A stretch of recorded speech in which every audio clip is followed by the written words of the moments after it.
Good afternoon, Dr. Nagy. This is the CAPISM simulation presentation for Team Andrews. Team Andrews is composed of myself, Julia Angel, JC Arnold, Jeff Areola, Olivia Arroyo, and Anthony or Robert Acevedo.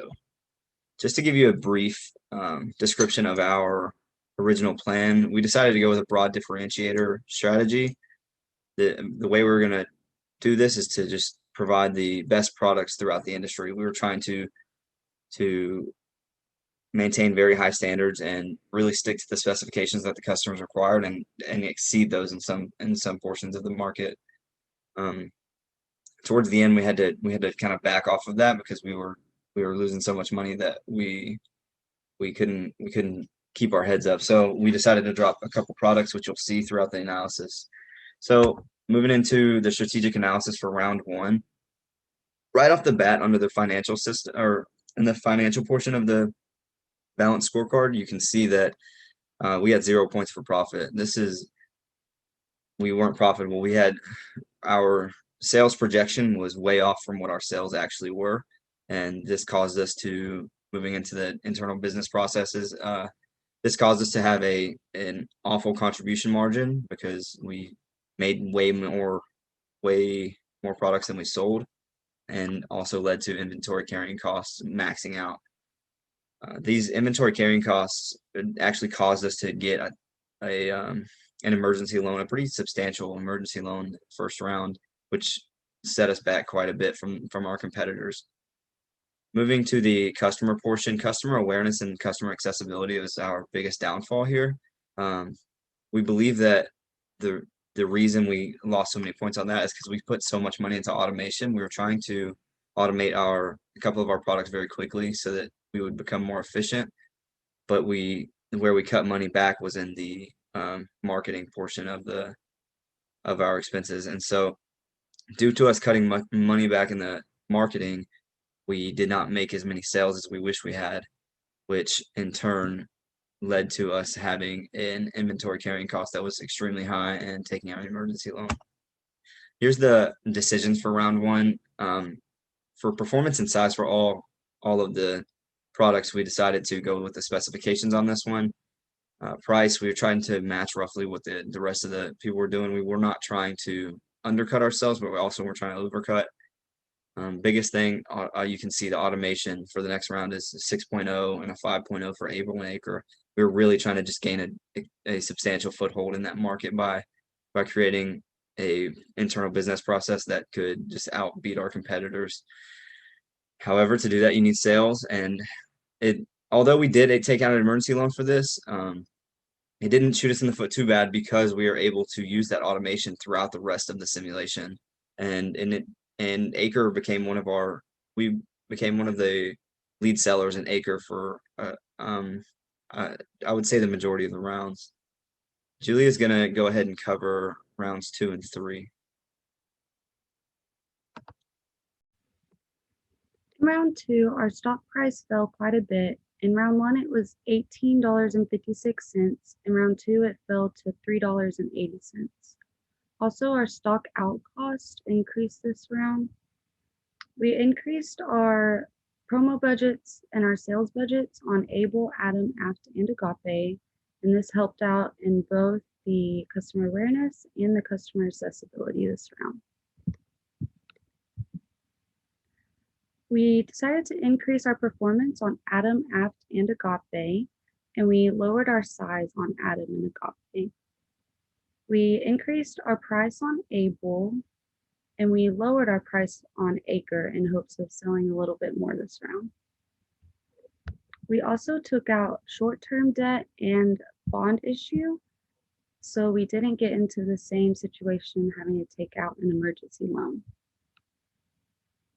In round 3, our stock price fell again. It fell all the way to $1.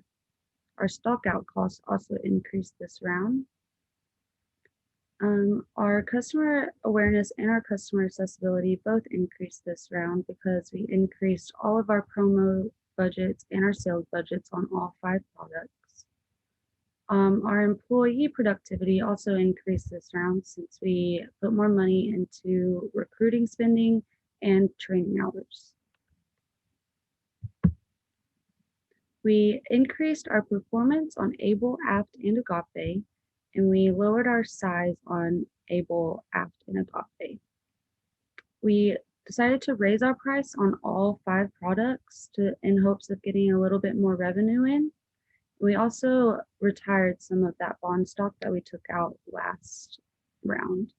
We also issued stock here. JC will give the review of rounds 4 and 5. Hello, my name is JC Arnold. I will be discussing the 4th and 5th years of operation of the Andrews Company. In the 4th year, we saw $134.9 million in sales, which is a $15 million increase from previous years. However, this did not give us the profits that we were wanting due to the necessity of paying back a $28.9 million emergency loan from the previous year. We did try to attract more business by increasing the amount of time on our accounts receivable to 60 days. We also were steadily increasing the performance and decreasing the size of our products to keep up with the growing demand from the market. We noticed that our high-end product was not doing as well as it could have done due to the competition in the market. Other companies were able to easily outdo us. Instead of trying to compete with them in one particular field, we decided to actually decrease our capacity and concentrate more on other areas of the business. Our promotional and our sales budgets did fluctuate, trying to find that right balance to increase awareness and demand in the market. Unfortunately, there is not a Reddit out there to give us instructions step by step on how to do this. The business of any kind actually changes from day to day, week to week, month to month, and year to year, and it's something that's ever evolving.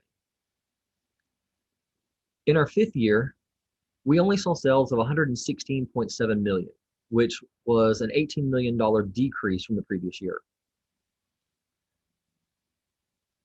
Because of the lack of sales, we had increased inventory costs from the product that was not sold. We also noticed that we still were not selling anything of the high-end product, and despite keeping up with the actual product by increasing its performance or decreasing its size, we simply chose to continue to decrease the capacity for our high-end product, saving that money for other areas of the company. We did invest more money into TQM in expectation of improving our cost reductions in labor, material, administration, and in research and development, along with increasing the demand for our products. Unfortunately, due to the lack of sales and the increase investing into the company, we did wind up taking out a $36.6 emergency loan for the 5th year. Robert will now discuss how our company did in the 6th and 7th year of operation. Thank you, JC, for the intro. And my name is Robert Aceveda, and I'll go ahead and get us started through the strategic analysis for round 6 and 7.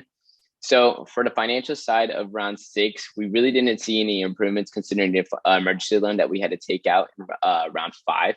So our stock price remained unchanged and fell at $1. Our profits were actually in the negative, and we really didn't see any improvements for our profits for this round.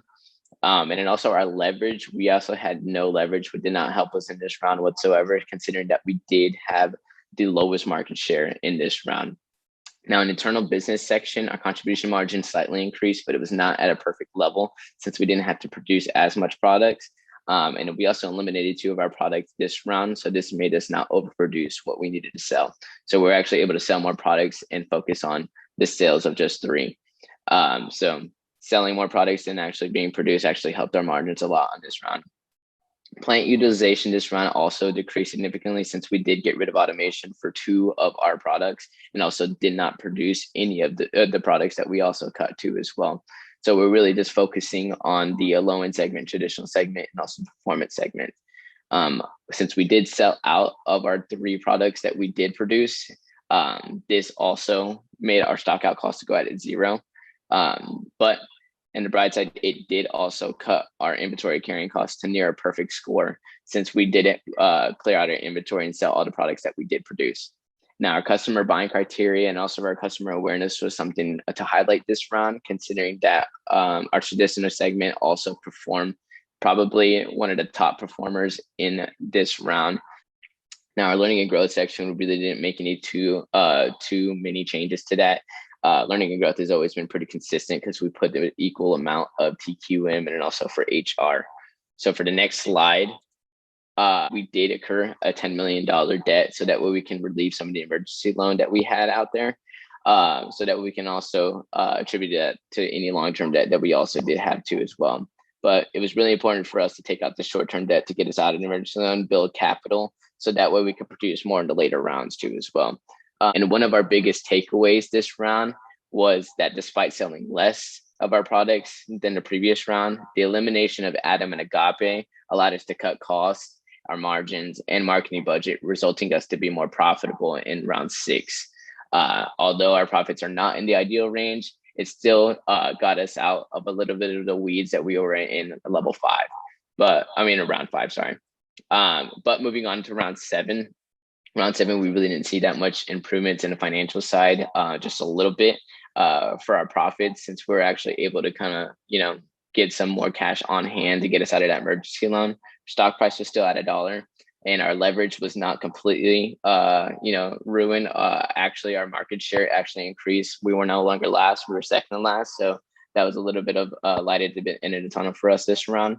The internal business process side, our contribution margins were actually increasing more than round 6.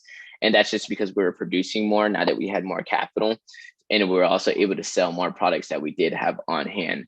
And because we were producing more, our plant utilization was also able to increase, even though we did get rid of 2 products, just like we did in round 6.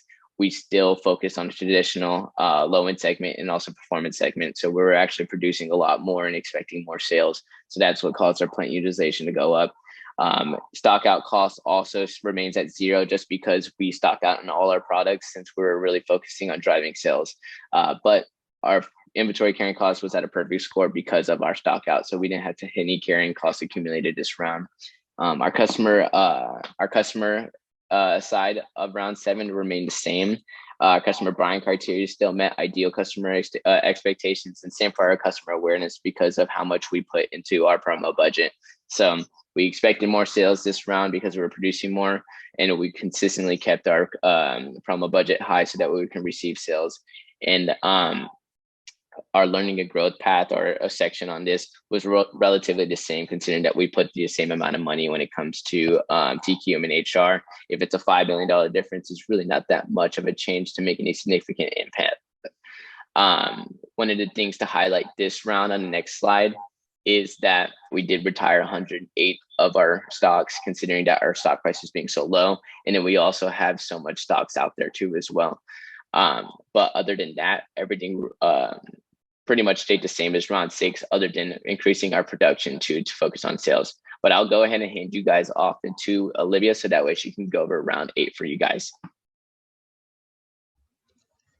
And so we're here, just going to finish up this last slide here to kind of put a tie on, to tie it all together, what my group has talked about at the end of all the other rounds.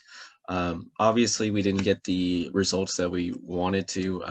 We are a very competitive group as a whole, and obviously want to be number 1.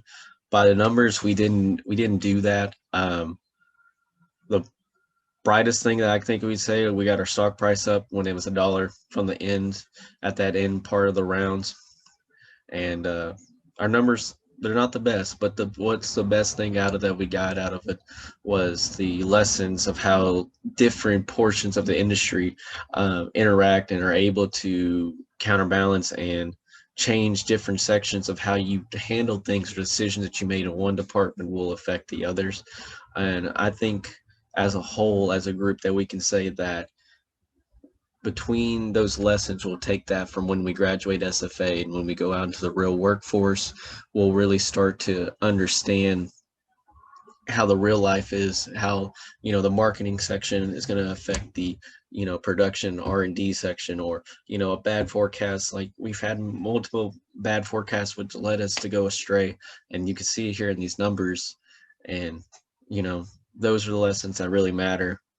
And, these other teams, they did great, shout out to Team Ferris and everything along those lines. But, as a whole, I think we did what the assignment was to learn about it. And I think we got a lot of valuable lessons, every single one of us, as a whole. So thank you, Dr. Nagy, for the opportunity to do this project and do the CAPSIM.